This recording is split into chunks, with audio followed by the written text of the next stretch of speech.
بسم اللہ الرحمن الرحیم۔ امام حسین علیہ السلام کا ہدف قیام۔ امام حسین علیہ السلام نے جو خط اہل کوفہ کے نام لکھا تھا اس میں بھی اپنے قیام کے ایک ہدف کو ظلم کے ساتھ مقابلہ کرنا بیان کیا تھا۔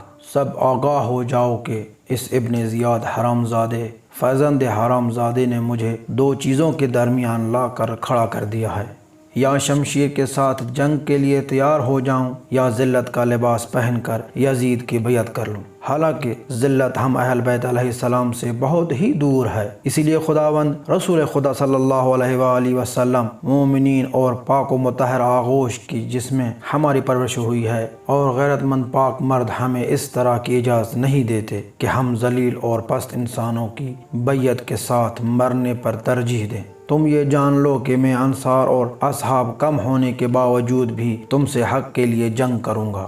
یہ تمام بیانات واضح کرتے ہیں کہ بنی امیہ کے ظلم کا ڈٹ کر مقابلہ کرنا امام حسین علیہ السلام کے قیام کی بنیادی ترین اور مہم ترین اہداف میں سے تھا۔